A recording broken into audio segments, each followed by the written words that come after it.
3-4 દિવસથી બિચારું ભૂખ્યું, કોઈ ખોરાક મળે નહીં.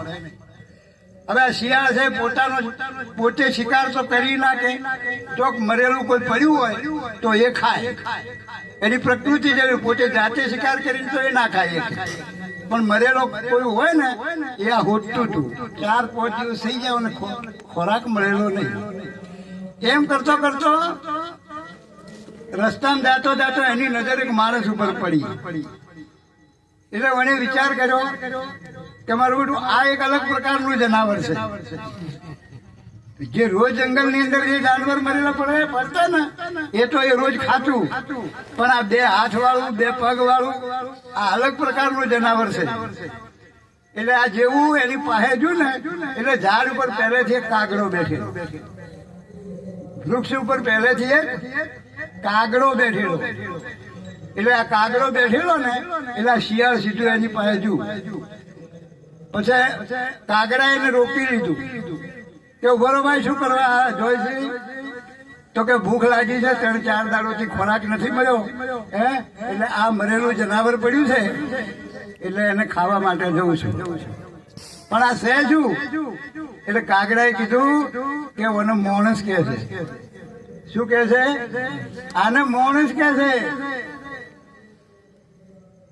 અને આ માણસ છે ને એ પોતાની જાતને શ્રેષ્ઠ કે છે.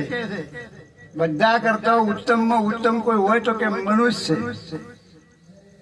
હવે આ કાગડાએ શું કીધું કે જો આ માણસ પોતાની જાતને ઉત્તમ કે છે, પણ માણસ પોતે એમ કે છે કે પક્ષીઓમાં ધૂર્તમાં ધૂર્ત કોઈ પક્ષી હોય ને તો કે કાગડો છે. કોણ કે છે? કાગડો કે છે કે અમારી કાગડાની જાતને ધ્રુતમાં ધ્રુત આમ મનુષ્ય કે છે. અને પશુઓની અંદર જો કોઈ ધ્રુતમાં ધ્રુત જાનવર હોય ને તો એ શિયાળ છે. તારી જાતને પણ કે છે. અને પોતાની જાતને આ માણસ ઉત્તમ માને છે. તો પોતાની જાતને ઉત્તમ માને છે તો એનામાં ઉત્તમપણાના કોઈ ગુણ તો હોવા જોઈએ ને. કાગડો કે છે તપાસ કરવી પડશે ઓલામાં ઉત્તમ ગુણ કયા કે જેના કારણે આ ઉત્તમ છે. 2 હાથ 2 પગ 2 ઓખો તો આપણે છે, એને 2 હાથ ઓમાં લેલા છે, પણ આપણે 4 તો છે કે તો પગ પણ એના જેવું તો છે. તો ઓના પાસે એવું છે શું વધારાનું છે કે એ ઉત્તમ છે. એટલે કાગડો કે છે કે હાલ તું અને ખાવાનું રહેવા દે, હું તપાસ કરીને આવું અને પછી મને ખા કે આનામાં ઉત્તમતાના ગુણ કયા છે. હવે કાગડો ચોથી ચક્કર મારવા ચોથી નીકળ્યો અને બરાબર ફરી અને ચક્કર મારીને આવી અને તો બેઠો પાછો. પછી શિયાળને કીધું કે હવે તારે શું અને ખાવું છે? તો કે ઓના હાથ ખાવું. કોણ કે છે? શિયાળ કે ઓના હાથ છે ને આગળના 2 એ હાથ ખાવું. કાગડો કે ઓના હાથ ના ખવડો. કાગડો કે આના હાથ ખવડો નહીં, હાથ આના દાન કરવા માટે મળ્યા હતા. પણ આ માણસની મેં કુંડળી તપાસ કરી, આનો બધો જોયું છે, આને આના જીવનમાં કોઈ દાન કર્યું નથી. આને પોતાના પેટ ભરવા સિવાય કોઈ હાથથી કર્મ કર્યું નથી. પરમાર્થનું કાર્ય આ હાથથી આ માણસે કર્યું નથી. એટલા માટે આના હાથ ખવડાય નહીં. તો કે આની 2 ઓખો ખાઈ લો. પેલો કાગડો કે આની આંખ પણ ના ખવડાય. કેમ કે આને આંખ મળ્યા હતા સંતોના દર્શન કરવા માટે.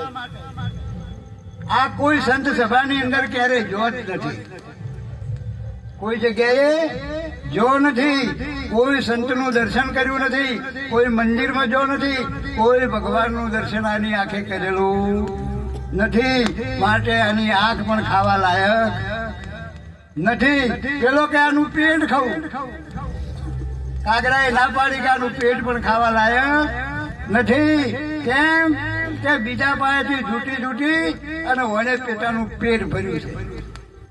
પોતાના ધનથી નહીં, બીજાનું જરૂર આડોશી પાડોશીનું જેટલું હાથમાં આવ્યું ને એ બધું અદ્રવ્ય છે. દ્રવ્ય એનું પોતાનું નહીં, બીજાનું લાઈ અને એનું પેટ ભર્યું છે.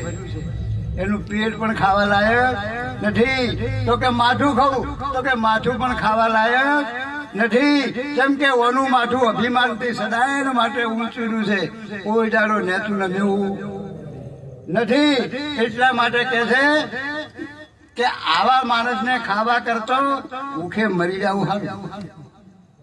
કોના કરતો ભૂખે મરી જવું સારું. માટે રહેવા દે અને બીજે ચોક જતા રહીએ, બીજે ક્યાંક સારો ખોરાક મળી જાય. આ માણસ ખાવાને લાયક નથી. જો મનુષ્ય જન્મ આપણને જે મળ્યો છે ને એનાથી ઉત્તમ કર્મ કરી લેવું જોઈએ.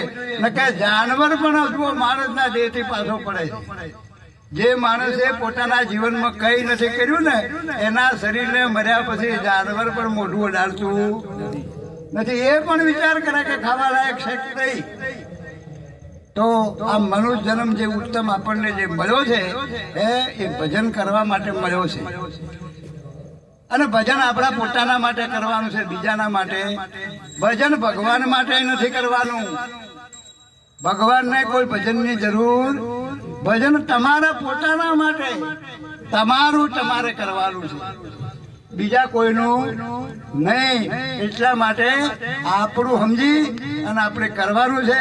આ મનુષ્ય જન્મ આપણને જે ઉત્તમ મળ્યો છે એનો ખરેખર સદુપયોગ કરવો છે. હવે ગુરુ વંદના કરી અને પછી મારીને